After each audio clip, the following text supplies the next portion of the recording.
It was yesterday. Nobody needed to die like that. It's just not, it's just awful it's happened to this little town. On a September night in 2009, a family of 6 settled in for what they thought would be a peaceful evening.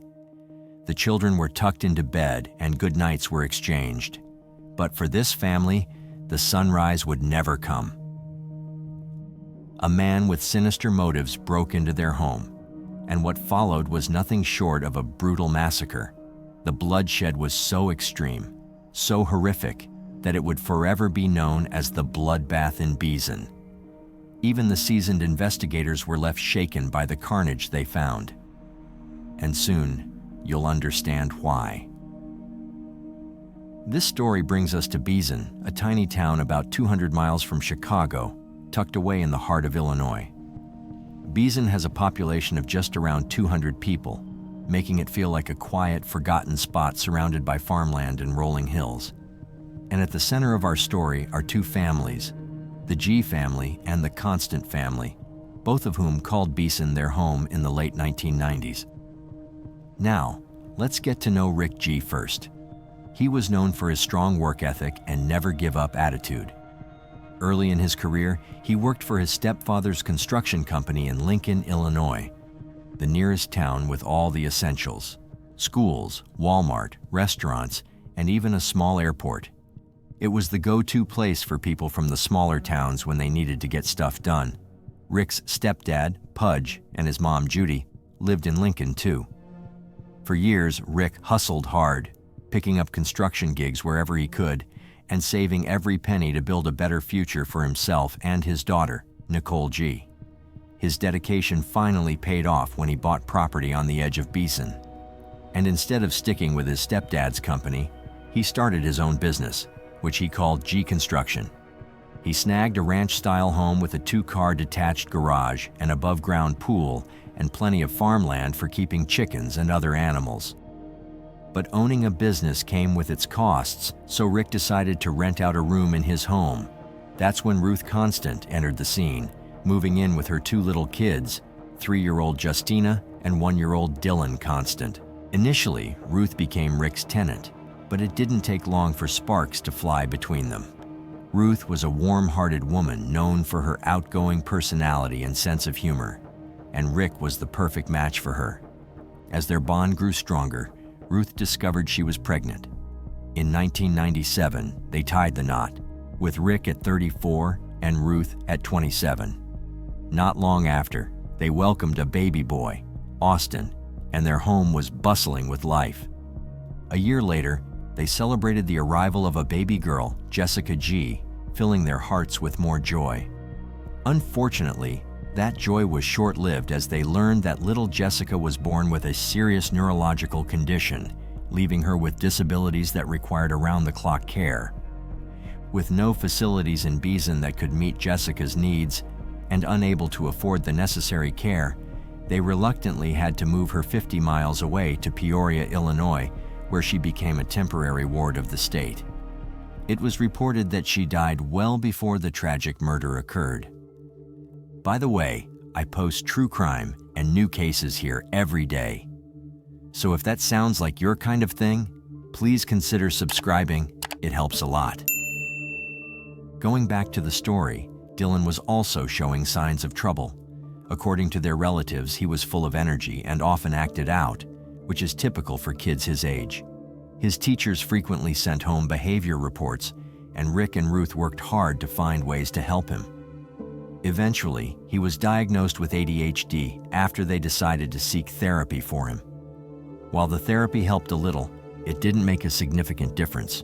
However, there was a glimmer of hope when Rick's daughter Nicole turned 18 and started dating Christopher Harris, a 21-year-old local.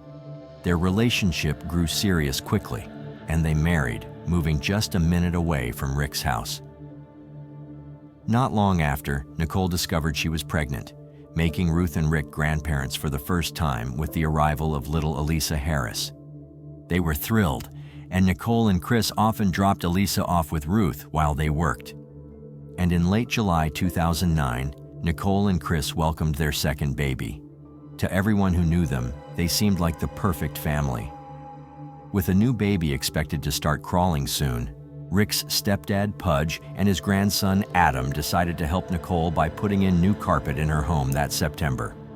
The following day, 10-year-old Seton Landstrom ran over to the G's house to show off his new bike. But when he reached the porch, he froze at the sight of blood smeared all over the porch and the door slightly open.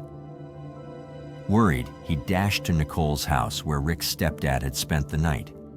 As soon as they heard the boy's discovery, they immediately went to the house, and Adam was the first to reach the porch and noticed the blood, as well as a knife at the bottom of the porch steps. When Adam entered the door and turned the lights on, he saw a scene that would haunt him for the rest of his life. Lying in the hallway was Rick, face down in a thick pool of blood. Frozen in shock, Adam dared not to move further. He turned and ran outside to Pudge, telling him to call 911, though he didn't know what to tell the police since he hadn't seen it all firsthand. And when the police arrived, they were met with a huge pool of blood, around 2 to 3 feet wide.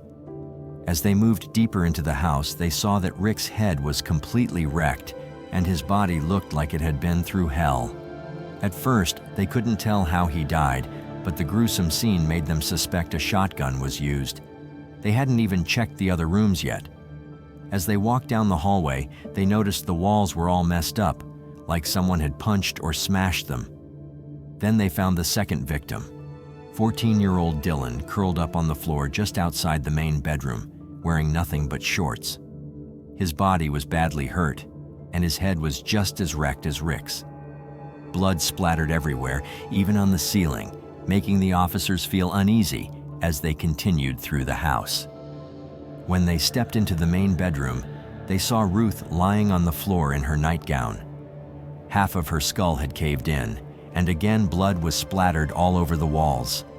Pushing on, they entered the attached bathroom, where they found 11-year-old Austin, dressed only in his underwear, lying face down on the bloody tile floor. It was clear that the G family never saw this evil coming. They must have been caught off guard getting ready for bed the night before. The officers moved cautiously through the house, unsure if the killer was still inside.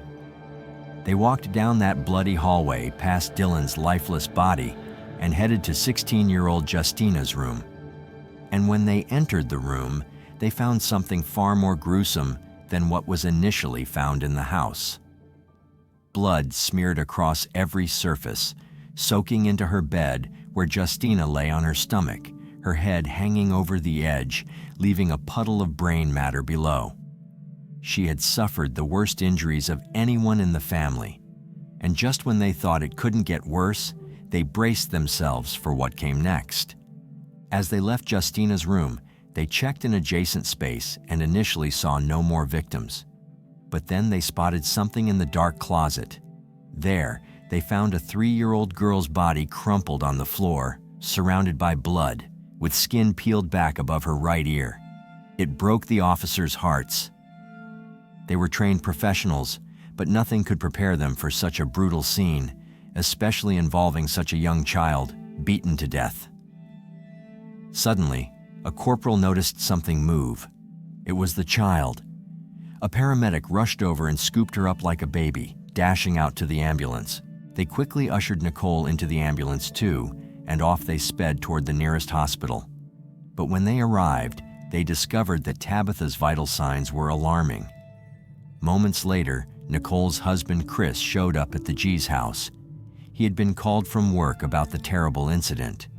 When he arrived, the police confirmed the heartbreaking truth. The family had been murdered, but in the middle of all the chaos and tragedy, there was hope. The police told Chris that Tabitha had survived. Everyone felt a wave of relief because despite the horrific events, Tabitha was alive and might be able to help uncover who was behind this terrible crime. But not for Chris. He felt nervous when he learned Tabitha was alive. Without thinking twice, Chris jumped back in his truck and drove urgently toward the trauma center where Tabitha was being rushed. Meanwhile, 2 first responders, Logan County Sheriff's Corporal Michael Block and Illinois State Trooper Paul Hennessy, were left to sift through the crime scene for clues about what had happened inside the G family's home. Investigators found a bloody handprint on the bathroom vanity where Austin was killed, along with a fresh shoe print outside that matched a K-Swiss tennis shoe. Officers canvassed the small community and followed up on tips. One neighbor reported seeing a silver pickup truck passing by around the time of the murders, noting it had exhaust pipes coming up through the bed behind the cab. Despite these leads, police found no further clues. Dr. John Ralston, a forensic pathologist, performed the autopsies that night. He photographed every inch of the victims' bodies, but the injuries were so numerous that it was hard to keep track of them. But one thing was clear: they had been brutally attacked, and it wasn't from a gun. Initially thought to be caused by a shotgun, it turned out that each member of the G family had been bludgeoned to death, suffering with each blow until they were too weak to fight back. Starting with Rick G., the father, he had 39 impact wounds, 13 of which were to his head. His wife, Ruth, suffered 28 blows all over her body, and her skull was crushed. Their 11-year-old son, Austin, had a caved-in skull and was struck at least 21 times. Signs showed he had been pushed against hard objects and someone had stomped on his feet. 14-year-old Dylan had over 100 wounds and was struck at least 52 times. 16-year-old Justina had at least 15 identifiable injuries and was missing the top part of her skull. Meanwhile, Tabitha was in a real fight for her life. Doctors quickly discovered she had multiple skull fractures and serious brain swelling. It was tough for her. She couldn't speak or see because of the swelling in her face. But there was a small silver lining. She could still move her arm, showing she had some strength left. To help her recover, the doctors made the difficult decision to remove a few small pieces of her skull. They hoped this would ease the pressure from the swelling and help her brain heal properly. It was a scary situation, but the medical team was doing everything they could to save her.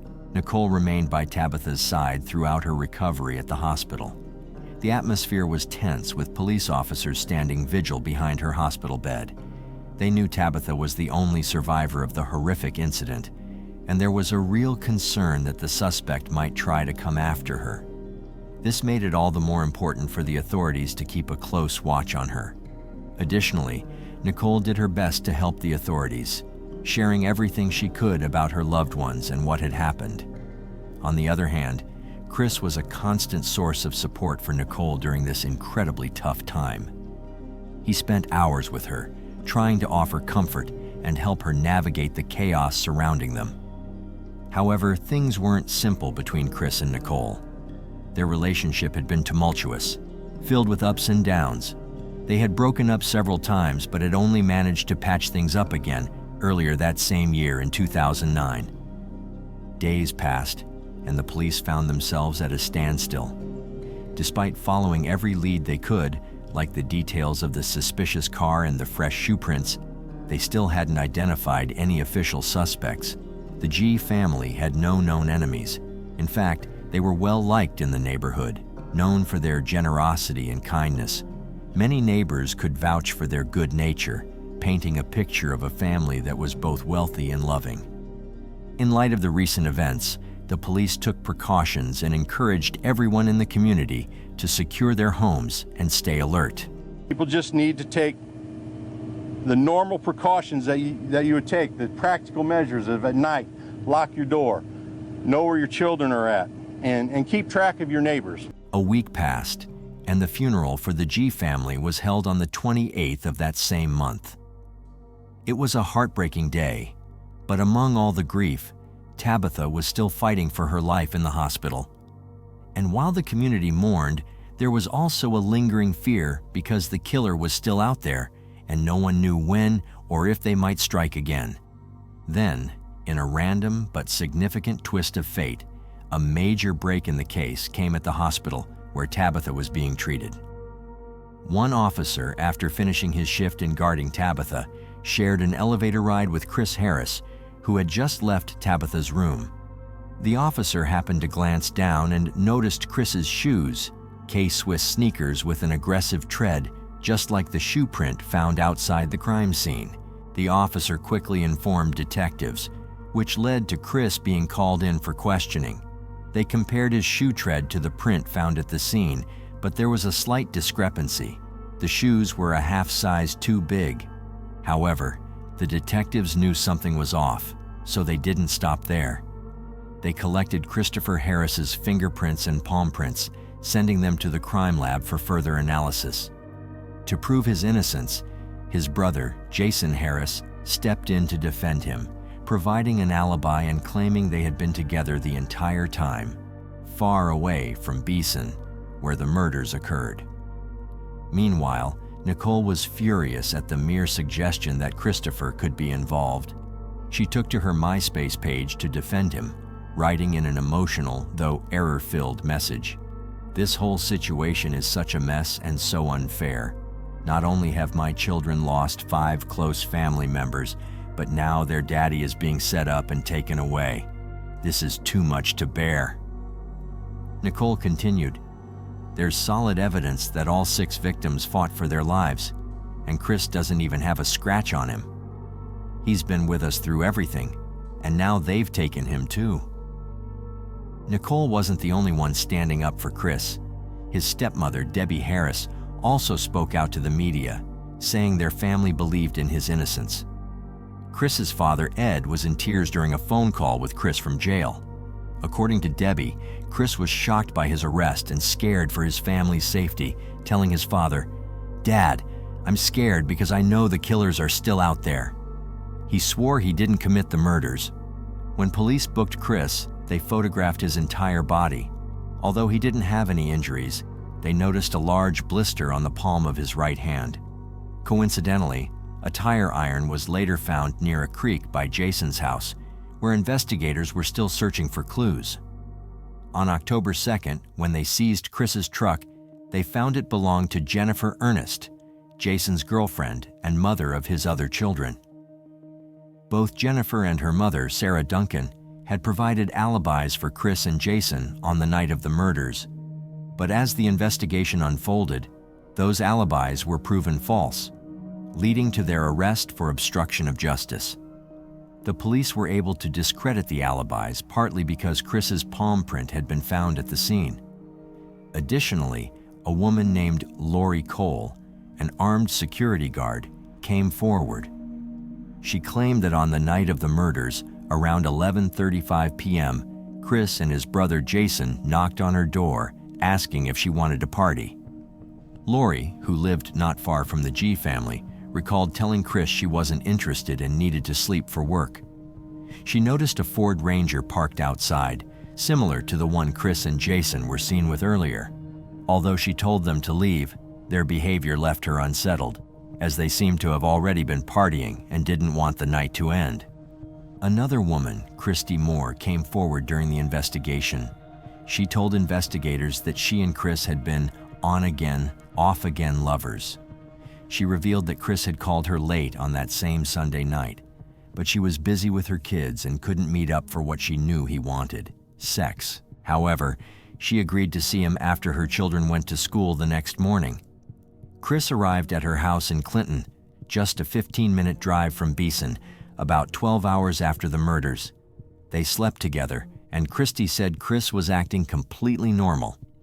Afterward, Christy even took selfies of the two of them in bed. In the pictures, they were kissing and giving each other flirtatious looks, with Chris smiling in some of them. She told investigators that Chris had no visible injuries or marks on his body and that nothing about him seemed unusual, except that she hadn't seen him in the past 2 months, likely because he had just had a baby with Nicole 2 months earlier. From the moment Chris was accused, he maintained his innocence, denying any involvement in the murders. However, when confronted with fingerprint evidence, he invoked his Fifth Amendment right to remain silent and got a lawyer. It seemed that Chris was content to let the legal process play out, but things took a sharp turn as the pressure began to mount on his brother Jason. Initially charged with obstruction of justice, Jason's charges were soon upgraded to 5 counts of first-degree murder and 1 count of attempted murder, the same as Chris's charges. Jason, now facing the possibility of life in prison, had a choice to make: stay silent and support his brother, or tell the truth and save himself. The survival instinct kicked in, and Jason began to talk. The story he told was chilling. According to Jason, the night had started with drugs and alcohol. He and Chris had been out partying hard, drinking, and snorting cocaine. Eventually, they decided they needed a woman's company to keep the night going. They first tried to reach out to some ex-girlfriends, but both women turned them down. That should have been the end of the night, but under the influence of drugs and Chris's heightened libido, the brothers continued their search for female company, which tragically led them to the G family's home. Jason recounted that they had first tried to visit Lori Cole, the armed security guard who lived nearby. He waited in the truck while Chris approached Lori's door, but she turned him away. What happened next is where Jason's story became inconsistent. He gave 13 different versions of the events, but the one thing that remained constant was his claim that Chris killed the G family. Jason alleged that it was Chris's idea to go to the G residence with the intent of having sex with Justina G, the 16-year-old daughter of the family and Chris's sister-in-law. Chris had convinced himself that Justina had been flirting with him. Whether they planned for it to be consensual or not remains unclear, but Jason said Chris believed Justina was interested in him. He then said that he stayed in the truck while Chris approached the house. In some versions of the story, Chris was already armed with a tire iron. In others, he went to the door without it. In one account, Rick G., the father, answered the door, and after a brief conversation, things escalated, leading Chris to retrieve the tire iron from the truck. Jason said he then heard screams and thumping sounds coming from inside the house, the horrifying beginning of what would turn into a gruesome massacre. Jason said he stayed in the pickup truck the whole time, just listening to the chaos inside the house. He heard loud thumps and screams and saw Dylan jump out of a bedroom window. After that, Dylan ran to the front door and went back inside. Next thing Jason knew, Dylan burst out of the house, bleeding a lot, with Christopher Harris right behind him. Jason saw Chris hit Dylan 5 or 6 times with a tire iron before heading back inside. Miraculously, Dylan got back on his feet and went into the house again. A few minutes later, Chris came out and hopped into the pickup. As they drove down the dirt road, he tossed his shoes and the tire iron out the window like it was no big deal. It's important to note that there had been a complaint of attempted sexual assault against Christopher Harris involving Justina, but this complaint was dropped just a week before the incident. Jason suggested that Christopher had intended to go to the G house for sexual motives, which ultimately did not happen. Investigators retraced the path that Jason Harris had described during his testimony. They found the K-Swiss shoes and the tire iron thrown into a ditch beside the road. Forensic tests confirmed that the DNA found on these items matched both Christopher Harris and the G family. On May 31st, 2013, a jury found Christopher Harris guilty of murdering the G family. His sentencing happened on July 19, 2013, where he received 5 consecutive life sentences. In addition, he was sentenced to 30 years for the attempted murder of Tabitha, 30 years for home invasion, and 20 years for robbery. Christopher Harris's defense team tried to argue that he had walked in on Dylan during the murders and acted in self-defense when he killed Dylan. However, this argument was quickly dismissed. In 2013, just before his sentencing, Christopher and his legal team sought a retrial, but their request was denied. Later, in 2019, they filed an appeal with the Appellate Court of Illinois, 4th District, but that too was denied. If you think the story ends here, well, not quite. A former cellmate of Chris stepped forward, claiming that Chris had confided in him about the terrible events of that night. This cellmate revealed a story even darker than what Jason had shared. According to him, when Chris arrived at the G home, Rick answered the door. An argument broke out, escalating quickly when Chris hit Rick with the tire iron. Ruth heard the commotion and rushed in to see what was going on. Sadly, as she entered the room, Chris turned his violent rage on her. In the midst of the chaos, Dylan grabbed a kitchen knife, trying to protect his mother. But Chris was too strong, and it was during this intense moment that Jason saw Dylan crash through the window for the first time. In a chilling twist, The cellmate reported that Chris felt no remorse for his actions. In fact, he claimed his only regret was not burning down the house that night, suggesting that if he had, no one would ever know he was responsible for the violence. And let's not forget Nicole. With all the evidence piling up against Chris, she went from defending him to cursing him. Additionally, during the sentencing hearing, Tabitha also delivered an emotional statement that tugged at everyone's heartstrings. She said, "I am 7, and it still breaks my heart. I wish you were dead and my brothers, sister, and mommy and daddy were alive. You don't sneak up on other people. You have to say sorry because do you know how badly that broke my heart?" As for Jason, he got a 10-year sentence in exchange for testifying against Chris with credit for time served. This decision sparked debate. Many questioned if it was fair for someone who played a part in such terrible acts. There were many times that night when Jason could have stepped in to help. He heard Dylan calling out for assistance, begging him to intervene, but he didn't act. However, his testimony helped bring justice for the G family. After the trial, Jason's girlfriend Jennifer and her mother faced probation and fines for hiding evidence. Meanwhile, little Tabitha, who was protected by state troopers during her hospital stay, formed a special bond with them. They painted her toenails, read her stories, and played games, showering her with the love and care she needed. They even threw her a birthday party. Despite going through many surgeries, Tabitha made a remarkable recovery, and fortunately, the head injuries she suffered allowed her to forget the horrific events that took her family away.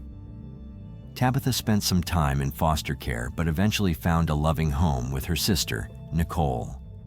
As the community mourned and tried to heal from this tragic loss, they dedicated a playground in memory of Austin, Dylan, and Justina, creating a space where their spirits could be honored and celebrated. In an interesting twist, in 2014, the show When Murder Comes to Town aired, trying to shed light on the G family murders. Despite interviewing various residents and officers involved in the case, the show leaned heavily on the defense's narrative, suggesting that Dylan was a deeply troubled boy, capable of violence. This portrayal sparked outrage among those who had worked on the case. The officers involved wrote an open letter questioning the show's accuracy, particularly how Dylan was portrayed. They emphasized his heroism, stating he wasn't just a victim, but a brave teen who tried to protect his family. I agree with their perspective, as Dylan's actions deserve recognition for his courage in the face of tragedy. What are your thoughts? Was the sentencing fair? Or do you believe the accomplices should have received harsher penalties? Let us know in the comments. If you like the way we create these videos and you want to help bring more cases like this to light, hit that like button and subscribe for more deep dives. Thank you once again for watching.